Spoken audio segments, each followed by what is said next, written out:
Assalamualaikum warahmatullahi wabarakatuh. Waalaikumsalam warahmatullahi wabarakatuh. Di YouTube saya yang ada terutama di Indonesia, kami bersama Ustadz Ahmad Sofyan Al-Banjari berziarah ke makam salah satu Habib Ahmad Hamid bin Abbas Bahasan.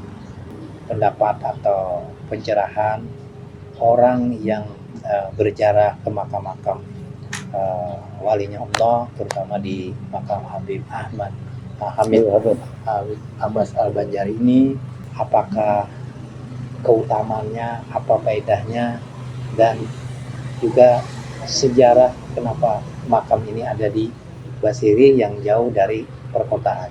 Sekarang tadi disampaikan beliau, kami berada di kubah Habib Hamid bin Abbas Bahasim, atau yang sering kita kenal dengan kubah Basiri.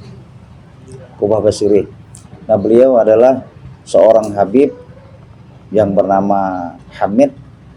Ayah beliau adalah Abbas bermarga Bahasim. Karena para habaib itu ada Asgab, ada Al-Idrus, ada Al-Haddar. Nah, beliau adalah Bahasim.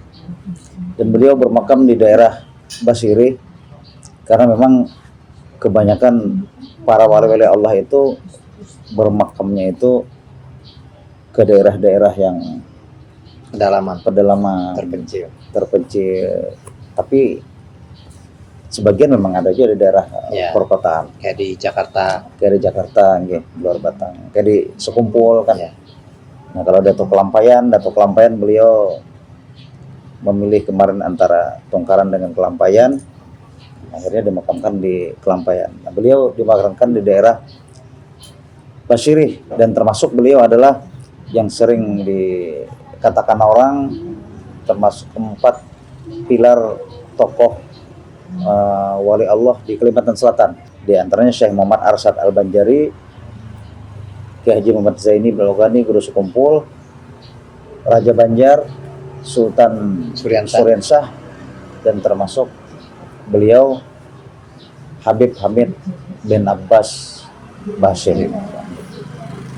Nah, kemudian tujuan berziarah atau manfaat berziarah, kita pertama berwasilah dengan wali-wali Allah, karena dengan berkah wali Allah, insya Allah Allah akan mengabulkan apa yang diminta oleh orang tersebut. Nah, berwasilah.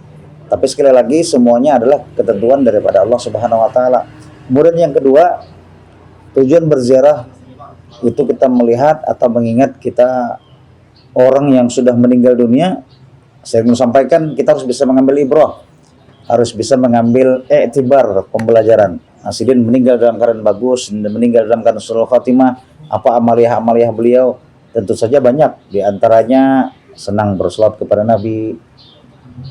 Kemudian banyak bersedekah, silaturahmi seperti ini insya Allah nantinya menghasilkan akhir dari kehidupan husnul khatimah. Kemudian yang ketiga, kita ta'zim dengan zuriat Nabi Muhammad. Nah, kenapa kita berziarah kepada beliau sekarang? Ta'zim kepada zuriat Nabi Muhammad. Karena kita jangankan hormat kepada Nabi, zuriat beliau saja kalau kita hormati, itu berkahnya insya Allah. Nah, Pian pun termasuk dari jalur ibu kan, Pian? Ibu. Asgab lah. Nah, Asgab. Jadi alhamdulillah, makanya sudah ada kayak Arab-Arabnya sedikit nih. Bagaimana ciri-ciri orang meninggal husnul khatimah?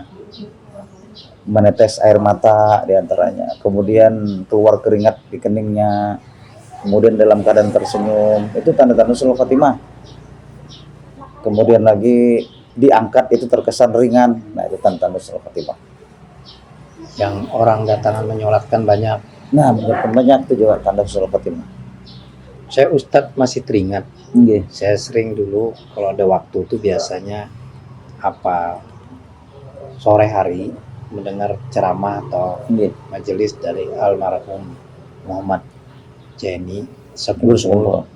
Saya masih ingat salah satu dia menyampaikan di tahun 2000-an kalau tidak salah, bagi orang yang Banjarmasin yang mau berziarah itu yang dekat dulu, tapi kerajaan Nggih. Pangeran Suryansa atau ke Habib Hamid Hamid bin Abbas Basim. Basim di Basiri. Nah, dia yang dekat dulu datangi, Nggih. baru nanti semuanya mau ke Martapura, Nggih.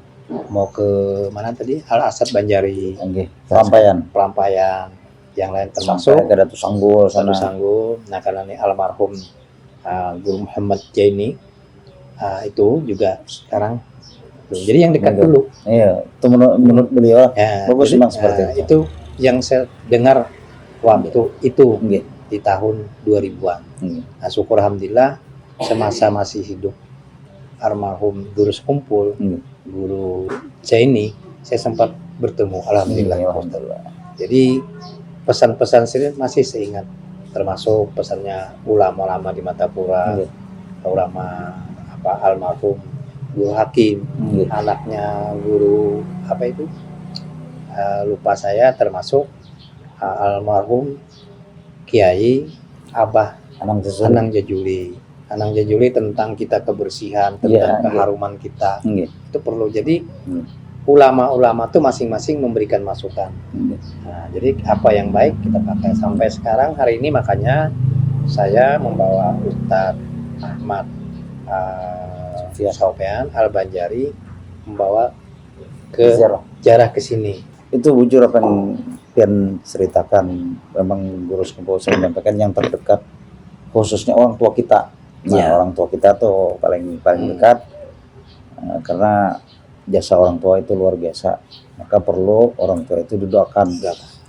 Karena apabila sudah meninggal dunia anak Adam itu, menurut hadis Nabi, 3 yang tidak akan terputus: sedekah jariah, ilmu yang bermanfaat, dan anak yang soleh yang selalu mendoakan kepada orang tuanya. Nah, jadi perlu diziarahkan.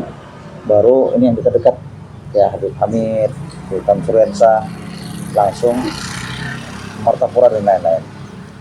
Tujuannya ya tadi mengambil ibrah bagi orang yang sudah meninggal dunia, supaya kita menuruti jejak langkah atau mengambil uswah, sehingga kita nantinya meninggal pun husnul khotimah. Amin. Okay. Demikian saya akhir ini, sampai ketemu lagi di lain waktu dan kesempatan. Wassalamualaikum warahmatullahi wabarakatuh.